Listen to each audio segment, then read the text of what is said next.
નિંદ્રુરેમાં Bengali lyrics હું જ લખીશ અને મા ગંગામાં સંસ્કૃત શ્લોક કોઈ આપણે એડપ્ટ નહીં કરીએ એ પણ હું જ લખીશ.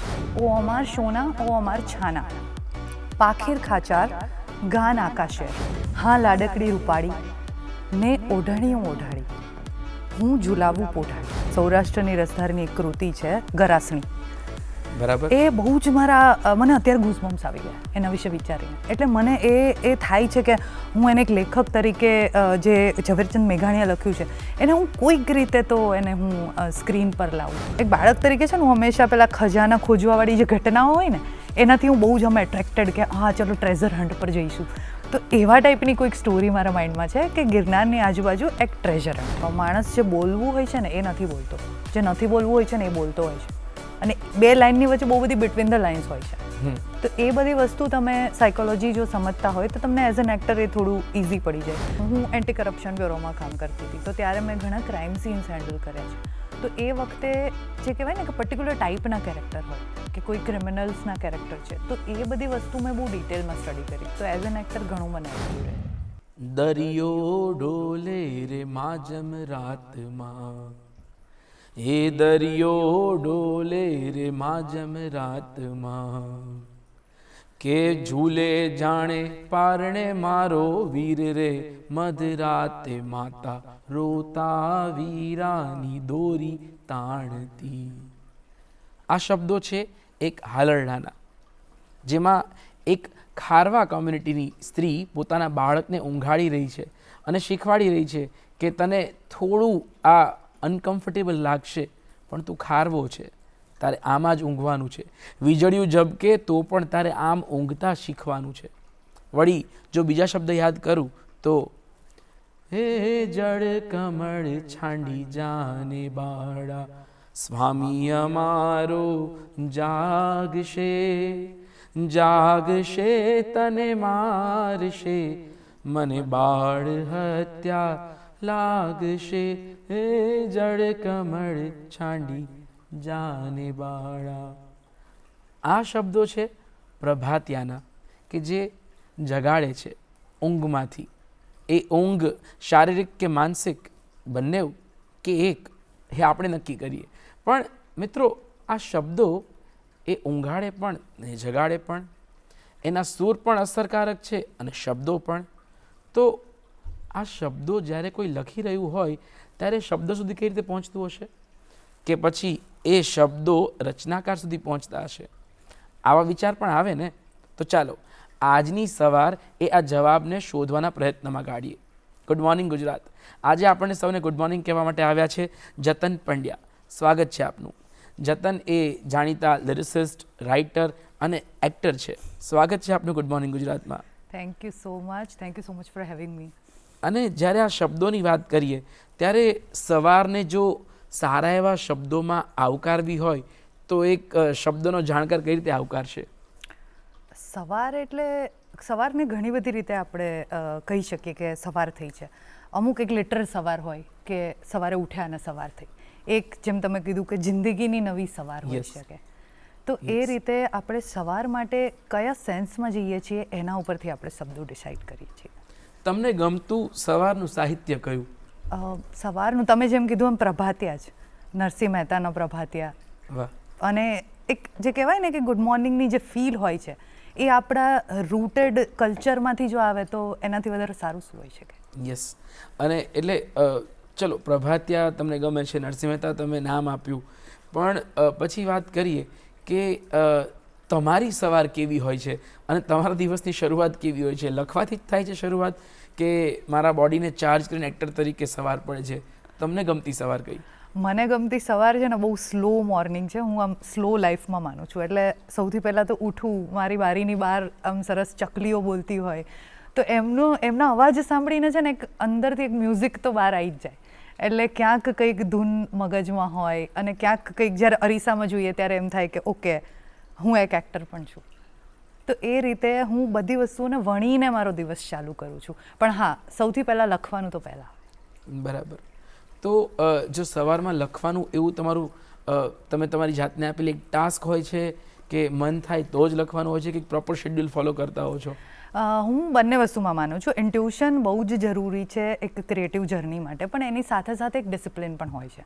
હવે આપણે કવિતાઓ આપણા માટે લખતા હોઈએ છીએ, પણ જ્યારે વાત આવે ફિલ્મ માટે લિરિક્સ લખવાની તો ધેર આર ડેડલાઇન્સ. તો એ ડિસિપ્લિન પણ ફોલો કરવું જ એટલું જ જરૂરી છે. તો જ્યારે ડિસિપ્લિન હોય ત્યારે સવારે બેસી અને એક જે લાઇનઅપ ક્રિએટ કર્યો હોય એમાં વણાઈ જવાનું. અને જો એવું કોઈ નીડ ના હોય ડિસિપ્લિનની તો એ જ સ્લો મોર્નિંગ પોતાના વિચારો લખો, એમાંથી કવિતાઓ બનાવો, એવી રીતે કંઈક ચાલતું હોય છે. તો જતનનો કોઈ વિચાર જો અમારી ઓડિયન્સ સુધી પહોંચાડવો હોય સવારનો, તો એ કયો વિચાર હશે? સવારનો અત્યારે હું એક જસ્ટ વિધાઉટ પોએટ્રીવાળો મારો એક થોટ છે, એ હું અત્યારે શેર કરવા માંગીશ કે સવાર છે ને એ ખાલી તમારા શરીરને નથી જગાડતી, સવાર તમારા આત્માને જગાડે છે જો તમે તૈયાર હો તેના માટે. સવારે સૂરજ આપણે ઈચ્છીએ કે ના ઈચ્છીએ, સવારે સૂરજ ઉગવાનો જ છે, પણ જો તમે તૈયાર હશો તો એ કિરણો તમારા અંદર સુધી પહોંચી શકશે. તમારે કરવાનું છે શું? તમારે ખાલી બારી ખોલવાની છે. અને આપણામાંના ઘણા લોકો એ બારી ખોલવા માટે તૈયાર નથી હોતા. અને એ સૂરજ કંઈ પણ તમે એને આપી શકો કે કોઈ સારા લોકો છે જે તમારી લાઈફમાં આવવા માંગે છે, સારી સિચ્યુએશન્સ છે, પણ આપણે ક્યારેક દરવાજા બંધ કરીને બેઠા હોઈએ છીએ, બારીઓ બંધ કરીને બેઠા હોઈએ છીએ. તો ત્યાં એક મને એવું થાય છે કે સવાર હોય છે ક્યારેક આપણા હાથમાં હોય છે. ચોક્કસ. એટલે આ પોતાનો વિચાર થયો, જેને લખવાની કહેવાની એક અલગ મજા હોય છે, પણ જ્યારે ફિલ્મ હોય એમાં ડેડલાઇન હોય, એવી રીતે જ એક એવો વિચાર પણ હોય જે બીજાએ આપણને આપ્યો છે. એટલે કાઇન્ડ ઓફ સરોગસી જેવી એ ઘટના છે કે બીજાનો વિચાર બીજ એ હું મારી અંદર વાવું છું અને પછી કોઈને જન્મ આપું છું. તો આ બેમાંથી કઈ પ્રોસેસને કેવી રીતે તમે ટેકલ કરતા હોવ છો? મને એવું લાગે છે કે અંડર ધી સ્કાય નેચર સિવાય કંઈ જ ઓરિજિનલ નથી. બાકી બધા જ થોટ્સ છે ને એ ક્યાંકથી આવેલા થોટ્સ છે. હવે આપણે એક લેખક તરીકે હું કોઈ ભાષાનો ઉત્પત્તિ થઈ ગઈ છે ત્યારે હું એમાં લખી શકું છું ને. હું કંઈક વસ્તુને જોઈને, કોઈકનું કામ જોઈને મને કોઈક વિચાર આવે ને. પણ હા, જો હું નેચરથી ઇન્સ્પાયર થાઉં છું તો એ ક્યાંક ઓરિજિનલ થોટ હોઈ શકે. પણ ત્યાં એવું એક કમ્પેરિઝનને હું અવોઇડ કરું છું મારી ક્રિએટિવ જર્નીમાં કે તમે કોઈ બીજાએ કહી દીધું છે તો હું એ વાત ના કહું, એવું ના હોય. હરેકનો એક પોતાની લાઈફની જર્ની છે, તો હરેકની કહેવાની રીત પણ અલગ હોય છે. તો સરોગસી પણ થઈ શકે. અમુક વખત આપણે કોઈક બીજાના થોટને આપણામાં રોપીએ અને કંઈક અલગ જ ફૂલ આવે એમાં, અલગ જ ફળ આવે એમાં, એવું પણ બની શકે.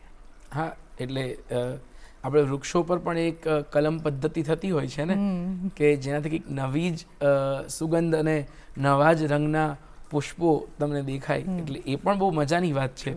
પણ જો જતનને અનુસર્જનની તક મળે તો કયા સાહિત્યકારની કઈ સાહિત્ય કૃતિ એ હાથમાં લઈ અને બેસી જાય કે મને તો આના ઉપરથી કંઈક કરવા મળે તો હું કરું? અને પછીનો પ્રશ્ન હું પછી પૂછું. હા, ઓકે. આ બાબતે હું બહુ જ એક્સાઇટેડ છું, કેમ કે છે ને બે વસ્તુઓ મને બહુ જ અંદર સુધી પહેલેથી, જ્યારે મેં કંઈ વિચાર્યું જ નહોતું કે હું આ લાઈનમાં આવીશ, ત્યારથી મારા મગજમાં બહુ ઘર કરી ગઈ છે. એક ઝવેરચંદ મેઘાણીની સૌરાષ્ટ્રની રસધારની એક કૃતિ છે ગરાસણી. બરાબર. એ બહુ જ મને અત્યારે ગૂઝબમ્સ આવી ગયા એના વિશે વિચારીને. એટલે મને એ થાય છે કે હું એને એક લેખક તરીકે જે ઝવેરચંદ મેઘાણીએ લખ્યું છે એને હું કોઈક રીતે તો એને હું સ્ક્રીન પર લાવું, એઝ એન એક્ટર કે કોઈ પણ રીતે હું એને સ્ક્રીન પર લાવું. અને બીજી એવી રચના છે પૃથ્વી વલ્લભ, કમા મુનશી. યસ. પૃથ્વી વલ્લભ અને ગરાસણી બંને મેં વાંચી છે. એટલે જ્યારે સુવાવડી સ્ત્રી ગાડામાં પાછી આવી રહી હોય, બાપે 2 કે 3 ચોક્યા તો મોકલ્યા હોય ભેગા, એમાં ગેમો નામ હોય છે. ગેમો હોય એટલે શું, એવા એક ગેલમાં મદિરાથી મસ્ત માણસ પીને બેઠો છે અને જ્યારે ધાડ પાડવું આવે છે ત્યારે એ નથી કંઈ કરી શકતો, લોકો એને મારીને ફેંકી દે છે. અને ત્યારે અંગે અંગ પરથી એક ઘરેણું ઉતારીને આપે છે અને કહે છે કે મારે આજે 7મો મહિનો છે, બાપ જવા દો. પણ એ નથી જવા દેતા. અને છેલ્લે એના સોનાના પગમાં એક કડા પહેર્યા હોય છે, જેને નક્કર કહેવાય, જેને છે ને સોનીએ જ બંધ કર્યા હોય. એ ધાડ પાડવો કહે છે કે અમે ખોલી દઈએ, કે લોકો ખોલો. લૂંટતા હતા ત્યાં સુધી કોઈ વાંધો નહોતો, કેમ કે એ બધી વસ્તુઓ સોનું હતું, એ પાછું વસાવી શકાય. પણ જ્યારે એ સ્ત્રીના પગમાંથી ઘરેણું કાઢતા કાઢતા ધાડ પાડવું એ સ્ત્રીના શરીર ઉપર નજર કરી અને અભદ્ર ટિપ્પણી ચાલુ કરી ત્યારે હાથમાં ગાડાનો એક ધોકો આવે છે વળીમાં જે હોય એ, અને એ સ્ત્રીને દુર્ગા જગદંબા સરખાવે ઝવેરચંદ મેઘાણી અને એ ધોકો લઈને ફરી વળે છે અને કાટેલી તલવાર હાથમાં આવે છે અને જે ધાડ પાડુનું ટોળું ભાગે છે એ આ વાર્તા. અને એટલે હમણાં જ વુમેન્સ ડે હમણાં જ થોડા દિવસો પહેલાં જ ગયો, એટલે આવી વાર્તાઓ યાદ આવે અને સવાર તમને જો એવી હોય તો એ દિવસ કેવો જાય એનર્જી. અને એ પછી સ્ત્રી તો નથી લાંબુ જીવતા, એમને પણ અનેક ઘા પડ્યા હોય છે, એ પણ ગુજરી જાય છે. પણ એ જે વાત છે ને કે સંપત્તિ લૂંટાય ત્યાં સુધી વાંધો નથી, પણ જ્યારે વાત શીલ ઉપર આવી ત્યારે એ કોઈને છોડતા નથી. બહુ બહુ સરસ વાર્તા છે. અને એવી જ જો વાર્તા પૃથ્વી વલ્લભ હોય તો તમને પૃથ્વી વલ્લભનો કયો પ્રસંગ ગમે છે? પૃથ્વી વલ્લભમાં છે ને જે એન્ટ્રી જે છે કે જે આખું એ વખતે જે એમણે સ્ટ્રીટનું જે વર્ણન કર્યું છે મુનશીએ, કે હાથી આવી રહ્યો છે, ત્યાંથી મૃણાલ જોઈ રહી છે, એ બહુ જ સુંદર વર્ણન છે. એને જોઈને મને એમ થાય કે આ જો સ્ક્રીન પર આવે તો એની એક જો એ તો આપણે એમણે જે લખ્યું છે એ તો આપણે ક્યારેય ઉતારી 100% તો ઉતારી શકવાના જ નથી, પણ જો એની એક સુંદર રચના બનાવવામાં આવે તો એક અલગ. લગભગ બ્લેક એન્ડ વ્હાઇટમાં પૃથ્વી વલ્લભ બની છે. એના પછી કોઈ માલવપતિ મુંજ એવું નામ છે કદાચ. ઇવન નાટક પણ માલવપતિ મુંજ, અને એ એક ઓલિયા કલાકાર હતા કે જે એ માલવપતિ મુંજ નાટક ભજવતા એવું કહેવાય છે. એમની મઝાર અમદાવાદમાં જ છે. એમનું નામ હતું માસ્ટર અશરફ ખાન. અચ્છા.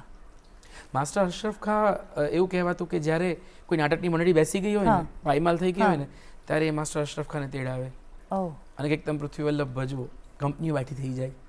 એટલે એવું અમર સાહિત્ય. હવે જો આ બંને કૃતિમાંથી કોઈ પાત્ર પસંદ કરવાનું હોય, કેમ કે લેખકની સાથે તમે અભિનેતા પણ છો, તો કયા કયા પાત્ર ભજવવાનું મન થાય? At any day ગરાસણી. એ તો બહુ જગજાહેર વાત છે કે ગરાસણી વાર્તામાં તો હું ગરાસણી જ બનીશ. પણ હવે પૃથ્વી વલ્લભમાંથી જો પાત્ર આવે તો એમાં જો એક જેન્ડર વાઇઝ ને એક બાજુ છોડીએ ને તો પૃથ્વી વલ્લભ પોતે. પૃથ્વી વલ્લભ ખંચાય તો પૃથ્વી રસાતાળ જાય. બહુ જ સુંદર, બહુ જ સુંદર. પણ જો સ્ત્રી પાત્રની વાત હોય, મૃણાલની વાત હોય, તો તમને મૃણાલની કઈ કઈ કેરેક્ટરિસ્ટિક્સ ગમશે? એનો જે એક કોન્ફિડન્સ છે, એ જે કોન્ફિડન્સ કેરી કરીને જાય છે એના ભયની સામે, અને એ સ્ટ્રીટમાં જે એનું વર્ણન કરેલું છે કે જે ઝરૂખા પર બેસેલી છે અને ત્યારે જે એની મુખાકૃતિ જે વર્ણવી છે, એનો કોન્ફિડન્સ મને બહુ એટ્રેક્ટ કરે છે. તમે તમારા પોતાના લેખનો જેટલા થયા છે, તમે જેમ કે આપણે વાત કરીએ તો કાશી રાઘવની તમે એમાં કો રાઇટર છો, પાતકીની ઇવન જે હમણાં જ રિલીઝ થઈ, તો તમારા રાઇટિંગની સ્કિલ્સ પર આ બધાની અસર કઈ રીતે તમે જુઓ છો, કે પછી તમે ઇન્ડિપેન્ડન્ટ રહેવા માંગો છો રાઇટર તરીકે? ના, ઓફકોર્સ જે પણ વાંચ્યું હોય એ ક્યાંક ને ક્યાંક તમારી સાથે તો રહે જ. અને મારી આર્ટિસ્ટિક જર્નીમાં મેં એક વસ્તુ નોટ કરી છે કે તમે એઝ એન આર્ટિસ્ટ તમારે કોઈ કલાનું સર્જન કરવું છે તો એમાં છે ને સૌથી વધારે આર્ટ ટેલેન્ટ હોય છે, આર્ટ હોય છે, ક્રાફ્ટ પણ હોય છે. એનાથી વધારે એક ઇમ્પોર્ટન્ટ વસ્તુ મને લાગતી હોય ને તો એ છે ઇન્ટરકનેક્ટેડનેસ. કે મેં અહીંયાથી એક પ્રભાત્યું સાંભળ્યું, મેં અહીંયા કોઈ ફિલ્મ જોઈ, અહીંયા હું સ્ટ્રીટ પર જઈ રહી હતી ત્યારે મેં કોઈ વ્યક્તિને એવું જોયું કે જેની મુખાકૃતિ મને બહુ જ એટ્રેક્ટિવ લાગી, કે એમાંથી હું કંઈ શીખી શકું. હવે આ ત્રણેય છે ને એ મારા માઇન્ડમાં છે, પણ જ્યારે હું કંઈ લખવા બેસીશ કે હું કોઈ કેરેક્ટર ભજવવા બેસીશ ત્યારે આ કનેક્ટેડ કઈ રીતે થાય છે મારા માટે, તો એ મને એવું લાગે છે કે એ ક્યાંક વધારે ઇમ્પોર્ટન્ટ હોય છે. એટલે જે પણ એક્સપિરિયન્સ છે લાઈફના એ ઓફકોર્સ હરેક આર્ટમાં રિફ્લેક્ટ કરે છે. તો તમારું સ્કૂલિંગ કે તમારું જ્યાં અપબ્રિંગિંગ થયું હોય એની અસર કેટલી તમારા સર્જન અને સર્જન યાત્રામાં આવતી હોય છે? ઘણી બધી. હું બેઝિકલી જુનાગઢથી આવું છું, તો કાઠિયાવાડી તો પ્રેમ છે. જ્યાં પણ મારા લિરિક્સ સાથે તો એમાં તમને ફોક દેખાશે, અને સ્ક્રીન રાઇટિંગમાં તમને ફોક દેખાશે, બોલીમાં ફોક દેખાશે. એટલે એ જે ગિરનાર છે એ અંદર જ છે. ગિરનારની ઉપર જો છૂટ આપીએ કે ચલો ભાઈ કલમ ઉપાડો અને લખો એવું કંઈક કે જે ગિરનારની આસપાસની તમારી પોતાની કંઈક કૃતિ હોય, તો કઈ હોય? ગિરનારની આસપાસની મને એકચ્યુઅલી મારા માઇન્ડમાં એક થોટ હતો બહુ પહેલાં, કે એક છે ને એક બાળક તરીકે છે ને હું હંમેશા પેલા ખજાના ખોજવાવાળી જે ઘટનાઓ હોય ને એનાથી હું બહુ જ અમે એટ્રેક્ટેડ કે હા ચલો ટ્રેઝર હન્ટ પર જઈશું. તો એવા ટાઈપની કોઈક સ્ટોરી મારા માઇન્ડમાં છે કે ગિરનારની આજુબાજુ એક ટ્રેઝર હન્ટ, અને મેં લખેલી પણ છે, મારી રીતે રજિસ્ટર્ડ કરાવેલી છે, એટલે ક્યારેક મોકો મળશે તો 100% બનાવીશ. અરે મોકો મળી જાય ને, જો કોઈ પ્રોડ્યુસર અમને સાંભળી રહ્યા હોય તો પ્લીઝ જતન પંડ્યાનો સંપર્ક કરે. એક સરસ વાર્તા છે એમની પાસે જેમાં ગિરનાર આસપાસનું કોઈ ટ્રેઝર હન્ટ, અને એકચ્યુઅલ કંઈ આવું હોય તો સરકારને પણ આપણે જાણ કરી શકીએ. Yes, please. કેમ કે એ સરકારની સંપત્તિ છે, Yes, એ please. આપણી સંપત્તિ Yes, નથી. please.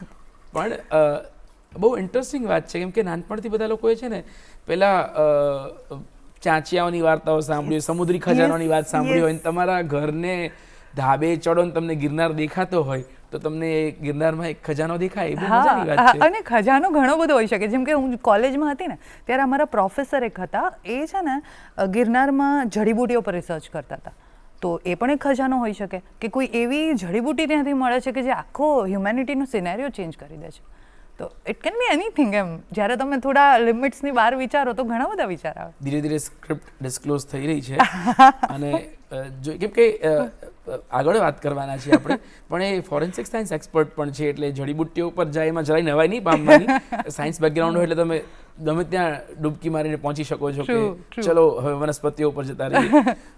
પણ જ્યારે તમે ગિરનારની વાત કરો, ત્યાંના દુહા છંદ હોય, તો મને લાગે છે કે જ્યારે કાશી રાઘવ ફિલ્મ જોઈ તો ઘણા બધા દુહા છંદ પણ એમાં અમને સંભળાતા હતા. તો એ ક્યાંથી કનેક્ટ થયું કે કઈ રીતે લખવાનું મન થયું હશે? કાશી રાઘવમાં જ્યારે અમે લોકો સ્ક્રિપ્ટ લખી રહ્યા હતા ને ત્યારે જ અમારા મગજમાં એવું હતું કે જ્યારે અમુક પાર્ટ આવે છે ફિલ્મનો, એ હું ડિસ્ક્લોઝ નહીં કરું ઓફકોર્સ, જેણે નથી જોઈએ પ્લીઝ થિયેટરમાં જઈને નેક્સ્ટ ટાઈમ જોજો. તો એ અમુક પાર્ટ્સ માટે અમને ખબર જ હતી, મારા ડિરેક્ટર જે છે ધ્રુવ ગોસ્વામી, અમે લોકો સાથે બેસીને લખતા હતા. તો વી હેવ આઈડેન્ટિફાઈડ કે અહીંયા છે ને આ લાગણી છે ને એ ડાયલોગ્સમાં ના જાય, આ લાગણી જે છે ને એ આપણે દોહામાં જ આપીએ, કે એ ફેમિલિયર વોઇસ, એ ફેમિલિયર વર્ડ્સ, અને એટલી જ સિમ્પ્લિસિટીથી એક વાત કહીએ કે જે ડાયલોગ્સમાં કદાચ છે ને બહુ આમ ફોર્માલિટીવાળી ઘટના લાગે. પણ કાશી રાઘવની વાત આપણે જ્યારે નીકળી છે ત્યારે બંગાળી પણ છે સંવાદો, યસ, સોરઠી બોલીના પણ છે. યસ. તો આ બંને લેંગ્વેજીસને બેલેન્સ કઈ રીતે કરી તમે? ડાયલોગ્સની વાત આવે ને તો એમાં જે બી ગુજરાતી પાર્ટ છે અમે લોકોએ લખ્યો છે, અને પછી એના ઉપરથી જે ડાયલોગ્સમાં જે બંગાળી પાર્ટ છે એ મારી એક બહુ જ સારી ફ્રેન્ડ છે અપરાજિતા, એના જોડે અમે ડાયલોગ્સ એના જોડે ટ્રાન્સલેટ કરાવ્યા છે, અને she was available on floor to actors માટે, કે બંગાળીમાં કંઈ બી એમને બોલવામાં, પ્રોનાઉન્સિએશનમાં કંઈ બી જરૂર પડે તો. બરાબર. યસ. બહુ ઇન્ટરેસ્ટિંગ વાતો ચાલી રહી છે કે ફિલ્મની પાછળ કે સ્ક્રિપ્ટ, અને એ સ્ક્રિપ્ટના પણ ઊંડાણમાં ઉતરીએ તો કેવા કેવા ફેક્ટ્સ જાણવા મળે. કેમ કે એમાં અમે લોકોએ અમુક પાત્રો જે ગુજરાતી છે એક્ટર્સ, ઇન્ક્લુડિંગ દિશા ગુજરાતી છે, પણ એણે આખું બંગાળી પાત્ર ભજવ્યું છે, તો બહુ મજા આવે તમને એ જોવાની. તો વધારે આવા ફેક્ટ્સ જાણીશું, પણ હાલ સમય થયો છે વિરામનો. વિરામ બાદ ફરી મળીશું ગુડ મોર્નિંગ ગુજરાતમાં. વિરામ બાદ આપ સૌનું સ્વાગત છે ગુડ મોર્નિંગ ગુજરાતમાં. આપણે વાતચીત કરી રહ્યા છીએ જતન પંડ્યા સાથે, અને આપણે એમના અમુક એવા આઈડિયા વિશે પણ વાત કરી કે જે ગિરનારમાં ક્યાંક ખજાનો છે ની વાત છે. આપણે કાશી રાઘવની વાત કરી રહ્યા હતા બેઝિકલી. એટલે આમ જો ઓકે, સો કેમ કે કાશી રાઘવ પર વાત કરીએ છીએ, અને અમુક લોકોએ જો ન જોયું એ ફિલ્મ, તો તમે એને વન લાઇનરમાં સમજાવી કઈ રીતે સમજાવી શકશો? વન લાઇનરમાં એનું એવું કહી શકાય કે એ એક એવી સ્ત્રીની જર્ની છે કે જે પ્રેમમાં ઘણું બધું ગુમાવી દે છે, અને ત્યાંથી એ કઈ રીતે પાછી આવે છે પોતાના રૂટ સુધી, એ જર્ની છે એની. હા, બહુ અંત એનો બહુ જ દુઃખદ છે, અને એ બરબર વાસ્તવિકતા પણ છે. પણ એટલે આપણે વાત કરીએ હતા બંગાળી અને ગુજરાતી કનેક્શનની, તમે કીધું કે ફ્લોર પર પણ રહ્યા હતા, પણ કઈ રીતે, કેમ કે એક ગીત જે દર્શક મિત્રો છે એ બહુ જ સ્વીટ વોઇસ જે આપણને સૌને ગમે છે, રેખા ભારદ્વાજે ગાયું છે એક ગીત, અને એના લિરિસિસ્ટ તમે જ છો. હા. તો કઈ રીતે એ જર્ની રહી? એ પણ બંગાળ અને ગુજરાતને જોડનારી એક અલગ જ કડી છે, એના વિશે કંઈક વાત કરીએ તો. એ જે લિરિસિસ્ટ તમે જે વાત કરો છો એ નિંદ્રુ રે સોંગ છે, કે જે બેઝિકલી એક લોરી છે, અને એમાં જે લિરિક્સ છે ને એ મેં ટ્રાન્સલેટ નથી કરાવ્યા, એ મેં પોતે લખ્યા છે, અને એમાં જ્યાં એક કહેવાય ને કે ગ્રામેટિકલ મિસ્ટેક્સ જે હોય છે એ મેં કરેક્ટ કરાવી છે. બાકી બંગાળીમાં મેં લખ્યું છે પોતે, કેમ કે એમાં છે ને મારી થોડી એવી જીદ હતી કે એક આમાં નિંદ્રુરેમાં બંગાળી લિરિક્સ હું જ લખીશ અને મા ગંગામાં સંસ્કૃત શ્લોક કોઈ આપણે એડપ્ટ નહીં કરીએ એ પણ હું જ લખીશ. અચ્છા. તો આમાં એ હું તમને એક નાનકડી એની લાઈન ચોક્કસથી. સંભળાવું. કેમ કે જ્યારે અલગ ભાષા સાથે કંઈક કામ કરવાનું આવે ને ત્યારે એ ચેલેન્જ હોય, પણ ચેલેન્જ કલાકાર ઉપાડી લે Yes. તો શું પરિણામ આવે છે એ જાણવાની મજા કંઈક અલગ જ છે. હા, તો હવે બંગાળીમાં જ્યારે લિરિક્સ લખવાના આવ્યા અમને ખબર હતી લોરી છે, માં પોતાના બાળક માટે ગાઈ રહી છે. તો એક તો મને એવું હતું કે આ છે ને એક એવી સ્ત્રી ગાઈ રહી છે ને કે જે છે ને એ તમે જો ટ્રેલર જોયું હોય કાશી રાઘવનું તો એમાં એવું છે કે એ એક પ્રોસ્ટિટ્યૂટ છે.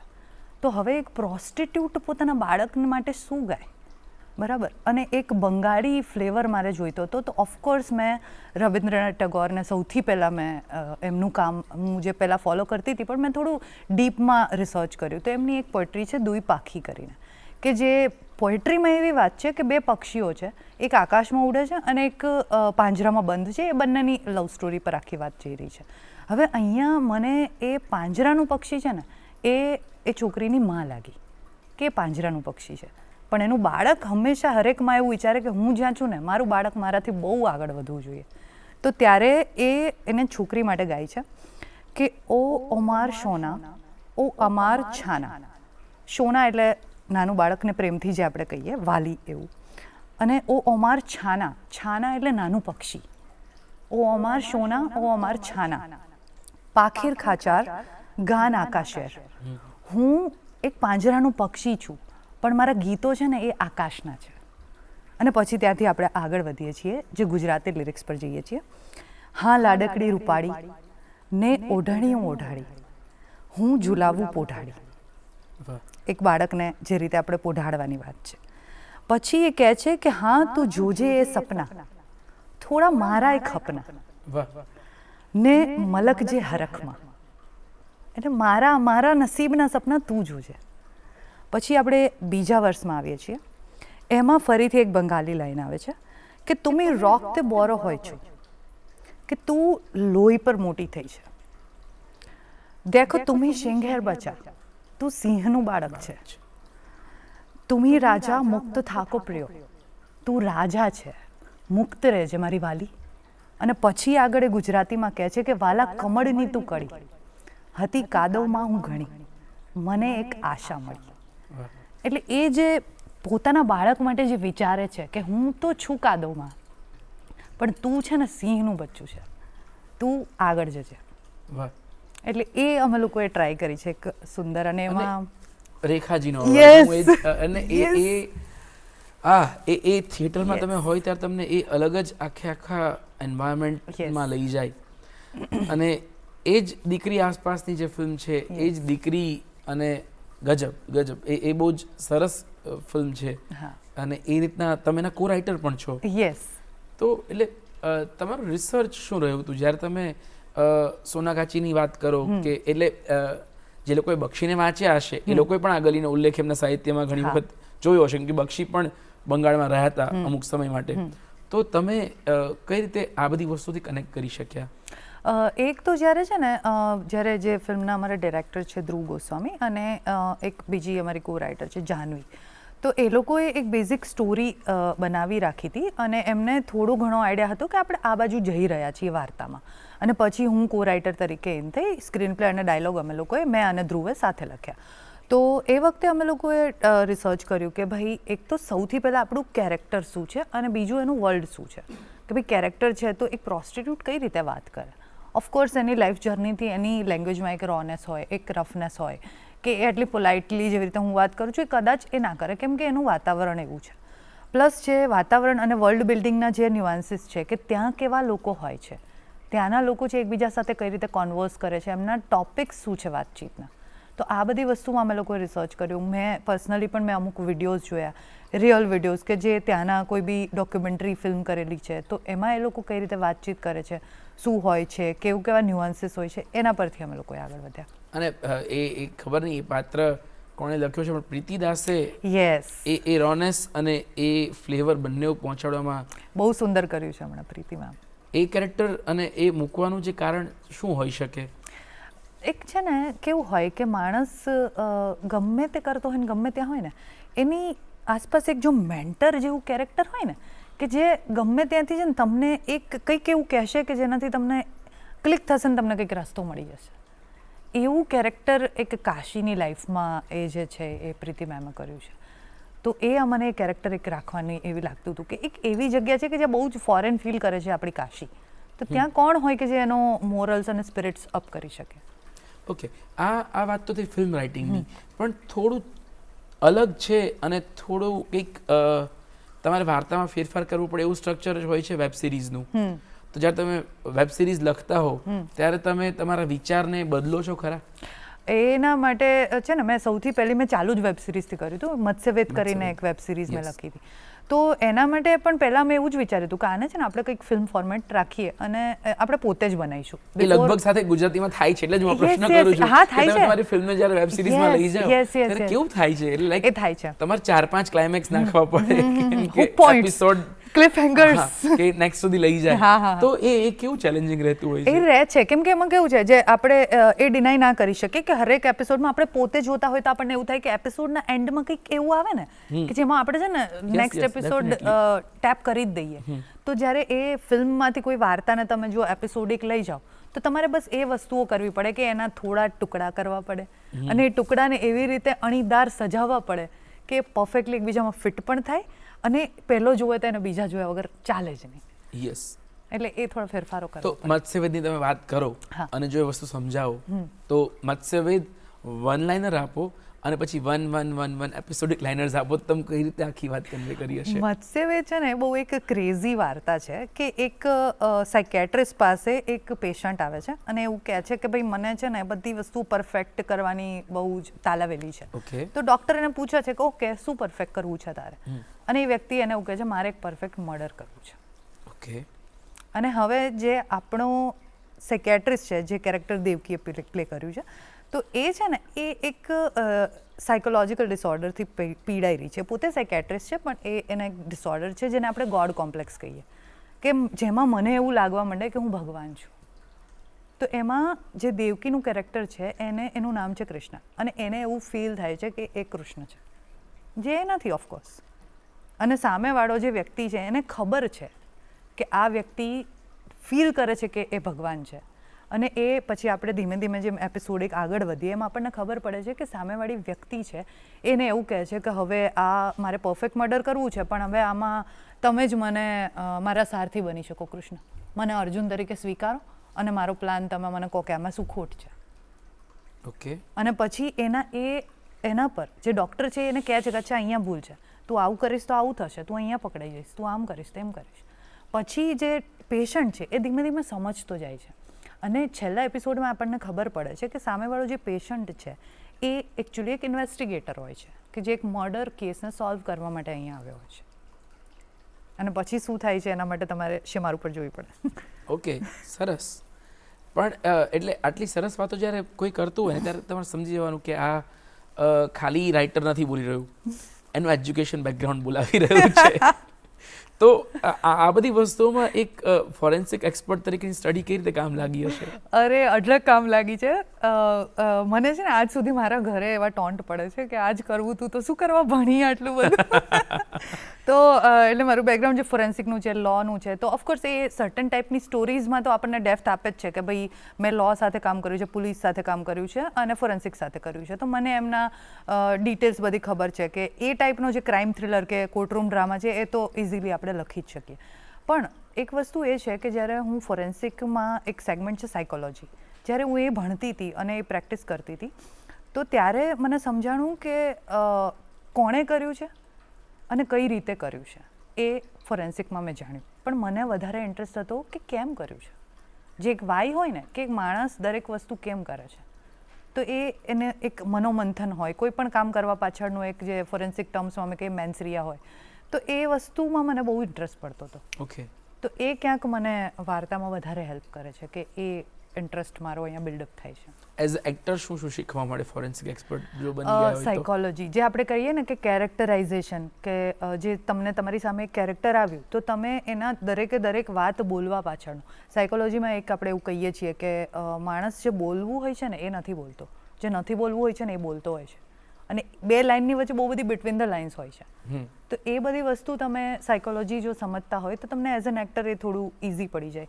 પ્લસ અમુક માઇક્રો એક્સપ્રેશન્સ હોય છે કે જેમ કે કોઈ વ્યક્તિ કોઈ સામે બેઠ, જેમ કે આપણે વાત કરી રહ્યા છીએ તો મારા એક્સપ્રેશન ઉપરથી તમને ઘણી બધી વસ્તુઓ ખબર પડી શકે કે હું બોલું છું એ કંઈક અલગ છે, મારા એક્સપ્રેશન કંઈક અલગ જઈ રહ્યા છે. તો આ બધી જે અમુક ન્યુઆન્સીસ હોય છે. અને પ્લસ હું એન્ટી કરપ્શન બ્યુરોમાં કામ કરતી હતી તો ત્યારે મેં ઘણા ક્રાઇમ સીન્સ હેન્ડલ કર્યા છે. તો એ વખતે જે કહેવાય ને કે પર્ટિક્યુલર ટાઈપના કેરેક્ટર હોય કે કોઈ ક્રિમિનલ્સના કેરેક્ટર છે, તો એ બધી વસ્તુ મેં બહુ ડિટેલમાં સ્ટડી કરી. તો એઝ એન એક્ટર ઘણું મને હેલ્પફુલ રહે છે. ઓકે, જ્યારે વાત આવે છે સાયકોલોજીની અને એક્ટરની, બહુ બધા એક્ટર્સને સાયકિક કેરેક્ટર્સને બધું પરફોર્મ કરવું ગમતું હોય છે. તમારી ગમતી સાયકો થ્રિલર ફિલ્મ કઈ? ફિલ્મ નથી પણ એક છે ને એક રેફરન્સ જે મેં મત્સ્યવેદના રેફરન્સ તરીકે મેં ફિલ્મ વેબ સિરીઝ હતી, એક હેનિબલ કરીને વેબ સિરીઝ છે જેની ફિલ્મ્સ પણ બની છે, સાયલન્સ ઓફ ધ લેમ્બ્સ ને એ બધી, પણ એની એક એડપ્ટ કરીને એ લોકો એક અલગથી વેબ સિરીઝ બનાવી છે. મને હું એને સૌથી ટોપ પર મૂકું છું બધી જ રીતે, કેરેક્ટરાઇઝેશન, સિનેમેટોગ્રાફી, વાર્તા, બધું જ. And if you recommend any book to our audience, વાંચવું હોય જો આ રીતનું આ ઝોનરનું કંઈક, તો શું વાંચવું જોઈએ? સાયકો થ્રિલરમાં તમે એક તો શેરલોક હોમ્સની કોઈ પણ વાંચી શકો, એક બેઝિક તમને જે હોય તો એના character related sir Arthur Connon ડોયલની કોઈ પણ બુક તમે પકડીને વાંચી શકો. બીજી તો તમારે કેરેક્ટર સમજવું હોય તો તમે કાર્લ યંગને વાંચી શકો. પછી એક બુક છે, મને એમના રાઇટરનું નામ ભૂલાય છે, હીરો વિથ 1000 ફેસીસ. હવે એ બુક છે ને મને મારા એક ફ્રેન્ડે રિકમેન્ડ કરી હતી. એ બુકમાં એવું છે કે આપણું જે સપનું હોય છે ને, ડ્રીમ હોય છે ને, એ બહુ પર્સનલાઇઝ્ડ મિથ છે. અને જે મિથ હોય છે, કોઈ પણ જે આપણે માઇથોલોજીકલ સ્ટોરીઝ છે, એ એક જનરલાઇઝ્ડ ડ્રીમ છે.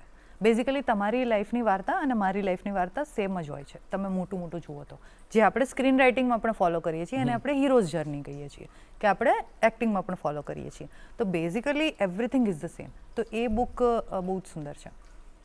થોડી જાડી છે પણ બહુ સુંદર. એટલે આઈ હોપ જાડી છે એવું મને જોઈને નહીં કીધું હોય. અરે પણ તમારા રિસેન્ટ કામની વાત કરીએ, પાતકી વિશે કંઈક વાત કરવી હોય તો તમે શું કરશો? હમણાં જ રિલીઝ થઈ છે. હા, જસ્ટ હમણાં થિયેટરમાં હતી. પાતકી સુંદર વાર્તા છે. એક બહુ જ સરસ પ્રયત્ન કર્યો છે કે એક કન્ફાઇન્ડ લોકેશનમાં એક ક્રાઇમ થ્રિલર બનાવવાનો. એમાં મેં બેઝિકલી એમની સાથે કામ કર્યું હતું એમના ગુજરાતી ડાયલોગ્સ માટે, કે એમની જે વાર્તા હતી, એમણે જ્યારે જે ડિરેક્ટર છે અભિનય, એમણે હિન્દીમાં લખેલી હતી, તો એમણે એમનું ગુજરાતીકરણ કરવું હતું. તો એમાં હું એમની ટીમમાં ઇન થયેલી. એટલે હવે જો ગુજરાતની ઓડિયન્સ રાહ જોતી હોય કે મૂળથી લઈ અને સ્ક્રીન સુધી જતનનો પોતાનો વિચાર અમારે સ્ક્રીન પર જોવો છે, તો જતન શું પીરસવા માંગે છે ગુજરાતી ઓડિયન્સને? અત્યારે એક ફિલ્મ પર હું કામ કરી રહી છું. એ બેઝિકલી બહુ જ ડિફરન્ટ જોનર એક ટ્રાય કરી છે. એ હોરર છે અને એક કન્ફાઇન્ડ લોકેશનમાં છે અને બહુ જ ઓછા કેરેક્ટરમાં અમે લોકો એને, બિકોઝ બજેટના રીઝનથી અમે બહુ જ ઓછા કન્ફાઇન્ડ સ્પેસમાં એને બનાવવાની ટ્રાય કરીએ છીએ. પણ એક એવો માઇથોલોજીકલ થોટ અમે મૂકી રહ્યા છીએ ને કે એ મને એવું લાગે છે કે ઓડિયન્સને ગમશે. એ હું લખી રહી છું, એમાં હું પ્લે પણ કરી રહી છું અને હું ડિરેક્ટ પણ કરી રહી છું. જો કોઈ ઓડિયન્સમાંથી એવું કહે કે મારી પાસે એક વિચાર છે પણ એ વાર્તા નથી બની રહ્યો, કાં તો પછી વાર્તા છે એનું સ્ક્રીન પર અમારે નિરૂપણ કરવું હોય, તો એક જર્ની શું હોય છે આઈડિયલી એક વિચારને વાર્તાને સ્ક્રીન સુધી લઈ જવાની? સૌથી પહેલાં તો છે ને, જ્યારે મને કોઈ આવું કહે ને, એટલે હું એમ કહું છું જે તમને વિચાર આવતો હોય ને એ પહેલાં તમે લખી નાખો. ભલે તમે વાર્તાના ફોર્મેટમાં લખો કે ભલે તમે નિબંધના ફોર્મેટમાં લખો. આપણે એવું કહીએ ને કે કોરું પેજ તમે એડિટ ના કરી શકો, તો તમે એકવાર એ લખી નાખો. પછી જો તમે એ લખશો ને, પછી તમને ખબર પડશે, તમે થોડું મનોમંથન કરો કે અચ્છા, આને જો હું એવી એક ફિલ્મ બનાવું જે મારે જોવી છે, તો આમાંથી મને શું લાગે છે કે કેટલું ઇમ્પોર્ટન્ટ છે, કેટલું ઇમ્પોર્ટન્ટ નથી, એ તમે એક સેલ્ફ એડિટ કરો. અને પછી જેમ કે હું પોતે સેલ્ફ ટોટ છું, મેં સ્ક્રીન પ્લે લખતા પોતે જ શીખ્યું છે, તો એ રીતે તમે સર્ચ કરો, તમે પોતે શીખો અને બનાવો, બસ લખતા રહો. ઓકે, પણ શરૂઆત ક્યાંથી કરી? લોકો ભૂલથી બહુ ડરતા હોય છે કે ખરાબ લખાશે, લોકો મારું લખેલું જોઈને હસવા માંડશે. તો what is the golden advice to them કે લખવા માટે પોતાની જાતને કઈ રીતે ન રોકવી? સૌથી પહેલાં તો લોકો કોણ છે, વેલિડેશનની નીડ આપણને કેમ છે, લખી નાખો. અને જે તમને એવું લાગે છે કે જે લોકો હસી રહ્યા છે, જો એમણે કંઈક કરીને બેઠા છે તો ઓફકોર્સ એમની કોઈ ડિફરન્ટ જોનર હશે અને તમારી કોઈ ડિફરન્ટ જોનર હશે. બંને વસ્તુ અલગ છે, તો એમના કામ સાથે પોતાને કમ્પેર ના કરો. અને જો એમણે કંઈ નથી કર્યું તો એ ક્વેશ્ચન છે જ નહીં. બરાબર. મને એવું લાગે છે આપણા ફોકસ આપણા તરફ હોવું જોઈએ, વેલિડેશનની બહુ નીડ મને. થોડા સિરિયસ ટોનમાં પણ જતાને વાત તો પેલા વાયરલ એક બેન છે ને, લખવું છે, લખવાથી ડરો છો, નહીં ડરવાનું, આ એ વાળી જ વાત કરી રહ્યા અચ્છા, એવું છે? લોકોથી ડરો છો, લોકો કોણ છે, નહીં ડરવાનું. એટલે એક ટિપિકલ જે આપણી બધાની બીક જે છે, કુછ તો લોગ કહેંગે, લોગો કા કામ હે કહેના, એનાથી બહાર આવી જઈશું તો ઝીરોથી સ્ટાર્ટ કરતા હોય ત્યારે ઓફકોર્સ આ ના વિચારવું જોઈએ. પછી ઓફકોર્સ તમે જ્યારે પૈસા જોઈતા હોય ત્યારે તમે ફાઇનાન્સર અને પ્રોડ્યુસર કેમ કરી શકો છો. યસ, કરવું જ પડે. કરવું જ પડે. પણ એક્ટર તરીકેની તમારી જર્ની જે રહી છે, તમે 31st મૂવીની વાત કરો કે તમે જે પણ મૂવીઝમાં એક્ટ કરતા હો છો, ત્યારે ક્યારે એવું થાય ખરું કે યાર રાઇટરને શીખવાડવા જવા દો, પહેલાં મને આવું કેમ લખ્યું છે, એવું લાઈક કેમ કે you know it's a conflict of two different profiles. તમે રાઇટર પણ છો, તમે એક્ટર પણ છો, તમે લખતી વખતે રાઇટર થવાની ઈચ્છા થાય, આવું થાય ખરું ક્યારે? ત્યારે છે ને, જો એમાં હું રાઇટિંગમાં કંઈ ઇન્વોલ્વ ના હોઉં, ઘણી વખત એવું થયું છે કે હું રાઇટિંગમાં પણ ઇન્વોલ્વ હોઉં છું. જેમ કે કાશીરાગોમાં જ મેં એક્ટિંગ કરી છે, તો હું રાઇટિંગમાં ઇન્વોલ્વ છે, મેં જ લખ્યું છે મને. તો પણ જેમાં હું જેમ કે 31st, તો એમાં હું રાઇટિંગમાં ક્યાંય જ ઇન્વોલ્વ નથી, હું ખાલી એઝ એન એક્ટર જ ફ્લોર પર હતી. તો ત્યારે એક હું એ બાયફર્કેટ રાખું છું કે ઓફકોર્સ એમણે મને આ કેરેક્ટર આપ્યું છે, એમણે બનાવ્યું છે, તો હું ઓફકોર્સ એમને જ પૂછીશ પહેલાં કે તમે શું વિચાર્યું છે આમાં. મારા ક્વેશ્ચન હશે એ જરાક માથાકૂટવાળા 2 વધારે હશે, પણ હું ક્યારે એમ નહીં વિચારું કે આને આમ લખ્યું હોત તો, કેમ કે એમની પણ એક ક્રિએટિવ જર્ની છે. Yes yes yes. પણ આ કોન્ફ્લિક્ટને તમે જુઓ છો કેવી રીતે? તમે ફ્લોર પર જાઓ અને તમારા કોઈ એક્ટર્સ તમને કંઈક, કેમ કે ડાયરેક્ટર સાથે જેટલા કાઉન્ટર થતા હોય એટલા જ રાઇટર સાથે પણ થતા હોય છે કે આ કેમ આવું કરે છે, આ સિચ્યુએશનમાં એ કેમ વોરિયર નથી બનતું, કેમ એ સરેન્ડર થાય છે. તો એ વખતે તમારા એક્સપિરિયન્સીસ જો કંઈક શેર કરી શકો તો કેવા હશે? હા, શ્યોર. અમને આ એક્સપિરિયન્સ અમને છે ને મત્સ્યવેદમાં ઘણો થયો કે મત્સ્યવેદ અમે લખતા હતા because it was a complex story. It those two were very complex characters કે બંને ડિસ્ગાઇઝમાં રમી રહ્યા છે. યસ, બંને ડિસ્ગાઇઝમાં રમી રહ્યા છો. તો ત્યારે અમે દેવકી અને માનવ ગોહિલે જે પેશન્ટનું કેરેક્ટર કર્યું છે, તો અમને ઘણા બધા ક્વેશ્ચન્સ, અમે લોકો ઘણી વખત એવું થતું કે સેટ પર અમે લોકો બેસીને ડિસ્કસ કરી રહ્યા છીએ કે એઝ અ રાઇટર મારો આ થોટ હતો, પછી એમને એવું લાગે કે એઝ અ એક્ટર મારો આ થોટ છે, આવું પણ કંઈ થઈ શકે. તો ત્યારે મને એવું લાગે છે જો સમય હોય તો એ ક્રિએટિવલી આપણે એ વસ્તુને કરી શકીએ કે અચ્છા આ સારું લાગે તો આપણે ઓફકોર્સ આ કરીએ, કેમ કે અલ્ટિમેટલી ફિલ્મ સારી બનવી જોઈએ ને. ચોક્કસથી.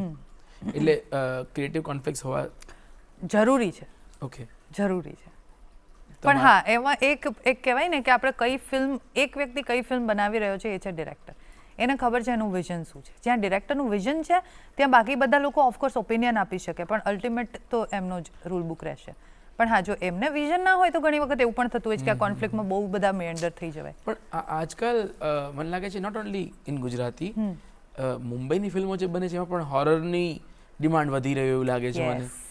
તો હોરર સ્ટોરીનું રાઇટઅપ કઈ રીતે, લાઈક કેમ કે મને એવું લાગે છે કે અમુક જો સ્ક્રિપ્ટની પાવર કે વિચાર ક્યાંક સહેજ માટે 10 સેકન્ડ માટે પણ જો લૂઝ થાય ને તો ઓડિયન્સ છૂટી જતું હોય છે. તો એવી સિચ્યુએશનમાં આજે જ્યારે રીલ્સ જોવા ટેવાયેલી જનરેશન છે, 30 સેકન્ડથી 40 સેકન્ડ ન આપી શકાય, ત્યારે 1.5 કલાકની ફિલ્મ એ ચેલેન્જ બની રહી છે. તો ત્યારે આવી પ્રકારની જે ફિલ્મો બની રહી છે હોરર ઝોનરની, તો એ વખતે શું ખાસ ધ્યાન રાખવું જોઈએ? હોરરમાં છે ને આપણે છે ને હોરરના પણ ઘણા બધા સેગમેન્ટ છે કે તમે જો હિન્દી ફિલ્મોમાં કે પછી તમે જે બી લેંગ્વેજની ફિલ્મ જોતા હોય તો એક ટાઈમ હતો જ્યારે છે ને જમ્પસ્કેરવાળી હોરર ને ક્રિએચર્સ ને વિયર્ડ મેકઅપ્સ આ બધું ચાલતું હતું. અત્યારે જો તમે જુઓ ને તો આખી એક શિફ્ટ આવી રહી છે જે છે સાયકોલોજીકલ હોરર તરફની, કે રિચ્યુઅલિસ્ટિક હોરર છે, કલ્ટ હોરર છે, કે જેમાં છે ને હોરર એકચ્યુઅલી ધીરે ધીરે બિલ્ડઅપ થાય છે. તમે એવું ના માની શકો કે અચ્છા અહીંથી કંઈક ભૂત આવશે ને હમણાં સ્કેર કરીને. હવે લોકોને એમાં રસ નથી. લોકોને છે ને ભૂતની બેક સ્ટોરીમાંય રસ છે, કેરેક્ટરની બેક સ્ટોરીમાંય રસ છે, અને આ ભૂત આવ્યું તો કેરેક્ટરની લાઈફમાં શું ચેન્જ થયો અને છેલ્લે કેરેક્ટર શું શીખીને નીકળ્યો એમાંય રસ છે. એટલે હવે બધું છે ને એ વાર્તા ડ્રીવન વધારે થઈ રહ્યું છે, જોનર કોઈ પણ હોય. પણ હા, હોરરમાં ચેલેન્જ એ છે કે એ તમારે ટકાવી રાખવું, કેમ કે એ એસ્કેલેટ જ થવું જોઈએ. પહેલી વાર મેં તમને આમ કરીને બીવડાવ્યા તો એ મારે વધારતા જવું પડે. એટલે 10 વખત આનાથી હવે ઓડિયન્સ નથી ડરતું. ના ડરે. પણ જ્યારે તમે હોરરની વાત કરો છો અને તમે આટલા બધા પ્રકારના હોરરના તમે ટાઈપ્સ ઓફ હોરર્સ કહી દીધું, તો ગમતું ભૂત કયું તમારું? કે જેના પર તમને કામ કરવાની ઈચ્છા હોય? ગમતું ભૂત યાર જુનાગઢમાં જન્મેલા વ્યક્તિએ કેટલી લોક વાર્તાઓ સાંભળી હોય. એક છે ને વિયર્ડ ભૂત છે જે મારી ફ્રેન્ડનું બનાવેલું ભૂત છે. હવે એ છે ને નાની હતી તો એ રમતી હતી. પ્રિયંકા અમારી બહુ જ સારી ફ્રેન્ડ છે, તો એ રમતી હતી તો એની મમ્મી કહે કે તારા ઢીંગલીનું નામ શું છે, તો એણે એવું કીધું Palita. I don't know from where she said Palita, એટલે જે આપણે પલિત કહીએ ને ભૂત પલિત, તો પલિતા. તો હવે એ પલિતા છે ને એ મને એમ થાય છે કે એને કંઈક બનાવીએ પલિતાને. ઓકે, એટલે એનાબેલ જેવું કંઈ બનાવવાની નવા જ ટાઈપનું કંઈક આપણે ઇન્વેન્ટ કરી દઈએ. એટલે બહુ બધી વાર્તાઓ અને વિચારો ક્યાંથી આવે તો નક્કી જ નથી હોતું.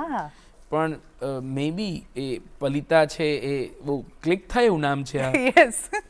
અને આઈ ડોન્ટ નો નાને એવું બાળક કઈ રીતે આવા, આઈ ડોન્ટ નો એને કઈ રીતે વિચાર્યું. હા, કેમ કે એક ટાઈમ હતો કે જ્યાં સુધી બાળકોથી બીક લાગે એવી ફિલ્મો બનતી હતી, કેમ કે એમના ઇમેજિનરી ફ્રેન્ડ્સના નામે ઘોસ્ટ ઇન્ટ્રોડ્યુસ થાય અને પછી આખું ઘર કે અચ્છા બાળકને આપણે લાઇટલી લેતા હતા પણ લાઇટલી લેવા જેવી ઘટના છે. મને બહુ બીક લાગે છે બાળકો વાળી હોરરથી પર્સનલી. અચ્છા, એટલે એક ટાઈમ એવો હતો કે જ્યાં સુધી છે ને 6ઠા 7મામાં ભણતો હોઈશ અને નેબર્સમાં બધાના બાળકો હોય અને લોકો એવું કહે કે અમે જરાક આમ જઈએ છીએ, તમે બેસો ને બાળક સૂતું છે. એટલે એ વખતે આ બધી ફિલ્મો જોઈને પછી તમને ડર લાગે કે કઈ રીતે આને હિંચકો નાખીએ છીએ હમણાં ઊભું થઈ હમણાં કંઈક તો થશે, ના જઈશ. સો હોરરમાં લોકો અગેન ઇટ્સ સાયકોલોજી કે લોકો એ વસ્તુ જોઈ કે વાંચી હશે તો ડરશે. પણ જ્યારે તમારે આઉટ ઓફ નોવેર કંઈક નવું કનેક્શન આપવાનું હોય ત્યારે ખાસ શું ધ્યાન રાખવું? જેમ કે પલિતાને મારે એસ્ટાબ્લિશ કરવી હોય તો હું કઈ રીતે ધ્યાન રાખું? એમાં છે ને એનું એક સારું એક્ઝામ્પલ હું તમને આપું ને તો એક તુંબાડ કરીને ફિલ્મ છે, બરાબર? તો હવે એ લોકો એક કલ્ટ ફિલ્મ કેમ બની? કેમ કે એ લોકો છે ને એક પોતાની એક સ્ટોરી બનાવી. એ સ્ટોરી તમને સ્ટાર્ટિંગમાં પીરસી કે ભાઈ એક આવું છે, બરાબર? કે હવે પલિતા કોઈ છે તો પલિતાની હું એક સ્ટોરી કહી દઉં કે પલિતા અહીંથી એનું ઓરિજિન થયું છે, કે ભાઈ પલિતા કદાચ એવું હોય કે પલિતા હંમેશાથી અહીંયા હતી જ, એને કોઈએ ક્યારે જોઈ જ નથી.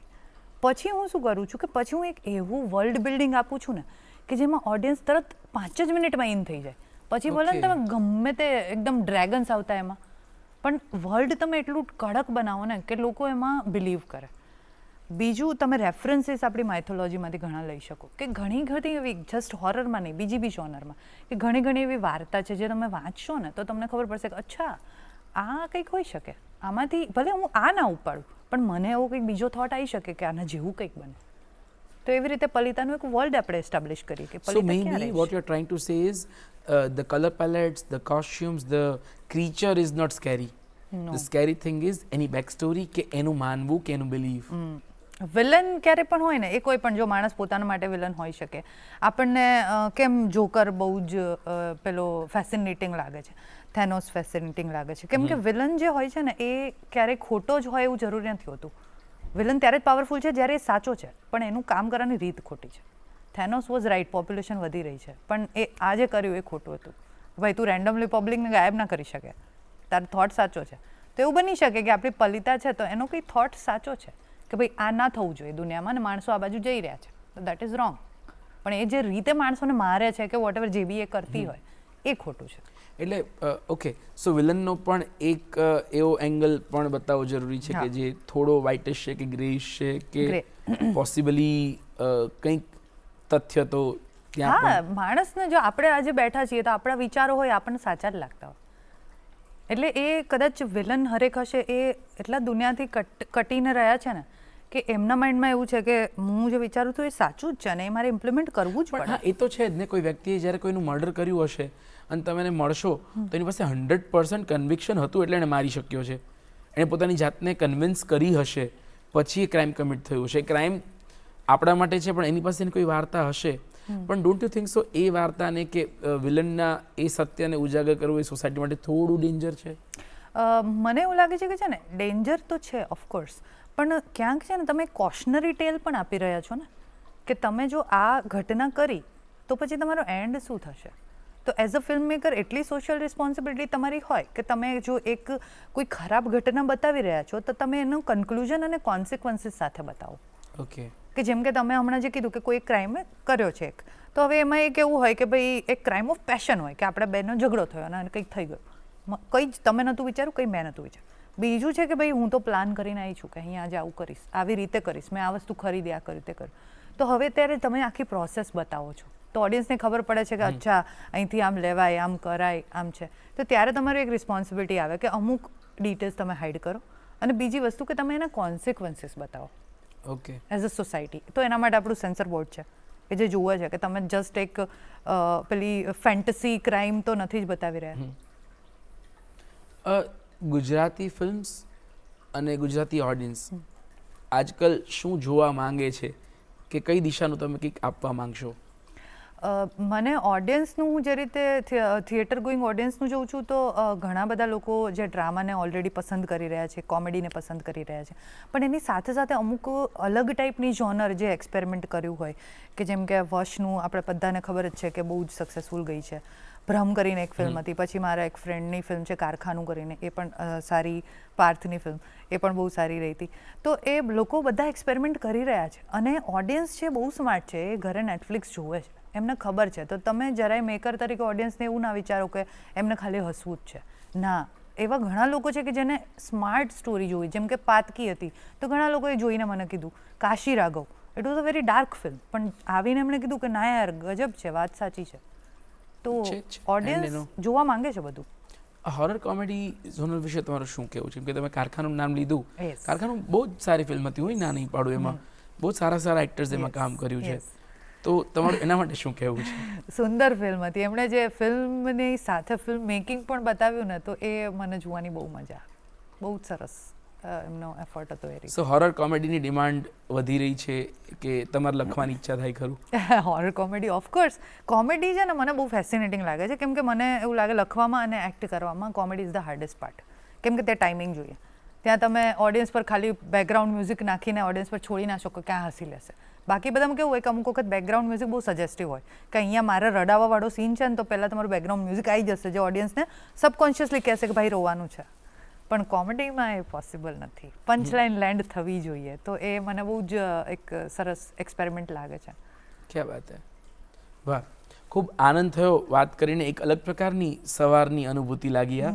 So thank you very much, તમારો ખૂબ ખૂબ આભાર કે તમે અહીં આવ્યા અને તમે તમારા વિચારો રજૂ કર્યા. તો દૂરદર્શન વતી જતન પંડ્યાનો આપણે સૌ ખૂબ ખૂબ આભાર વ્યક્ત કરીએ છીએ.